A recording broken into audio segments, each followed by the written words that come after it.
.com bubble లాగా AI bubble కూడా burst కానుందా? Actually ఎకానమీలో బబుల్ అంటే ఒక ఆర్టిఫిషియల్ హైప్. అది గనక ఒకసారి రియాలిటీలోకి వస్తే మనం అనుకున్నంత ఎక్కువగా అది ఉండదన్నమాట. అంటే ఉదాహరణకి రియల్ ఎస్టేట్ బబుల్ అంటాం. అనుకోకుండా ఒక ఏరియాలో విపరీతమైన ప్రైస్ కనిపిస్తుంది, కానీ అది రియల్ కాదు. తర్వాత నిజం అర్థం అవుద్దనమాట. అదేవిధంగా ఈ ఏఐ టెక్నాలజీస్లో పెద్ద పెద్ద కంపెనీస్ ఓవర్గా ఇన్వెస్ట్ చేస్తున్నాయా? దీనికి సంబంధించి మార్గన్ స్టాన్లీ వాళ్ళ కథనం ప్రకారం 2028 కల్లా ఏఐలో ఇన్వెస్ట్మెంట్స్ దాదాపు $2.8 ట్రిలియన్ అవుతాయంట. అదేవిధంగా మెకెన్సీ వాళ్ళ కథనం ప్రకారం 2030 కల్లా ఏఐలో ఇన్వెస్ట్మెంట్స్ దాదాపు $6 ట్రిలియన్ అవుతాయంట. అయితే ప్రస్తుతం మనం చూస్తే ఆర్టిఫిషియల్ ఇంటెలిజెన్స్లో యాన్యువల్గా ప్రపంచవ్యాప్తంగా వచ్చే రిటర్న్స్ అయితే ఓన్లీ $50 బిలియన్ ఉన్నాయన్నమాట.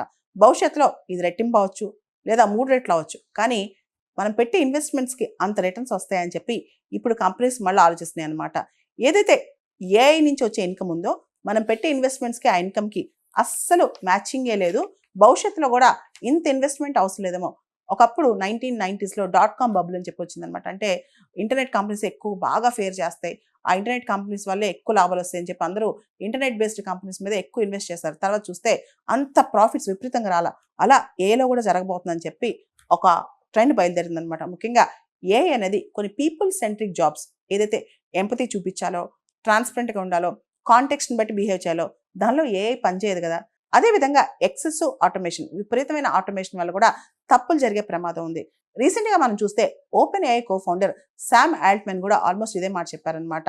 ఏఐ అనేది ఇంత ఎక్కువ ఇన్వెస్ట్మెంట్ రియల్ కాకపోవచ్చు, ఇది ఒక బబుల్ అయి ఉండొచ్చు, ఇది ఎప్పుడైనా బర్స్ట్ అయ్యే అవకాశం కూడా ఉందని చెప్పి.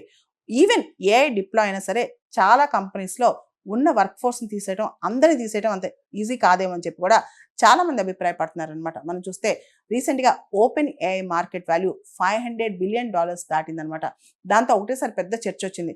అసలు నిజంగా అంత మార్కెట్ వాల్యూ ఉందో ఓపెన్ ఏఐకి? ఎన్విడియా చూసినా, ఓపెన్ ఏఐ చూసినా చాలా పెద్ద పెద్ద టెక్ జెయింట్ కంపెనీస్ అని మార్కెట్ వాల్యూస్ విపరీతంగా పెరిగిపోతున్నాయి.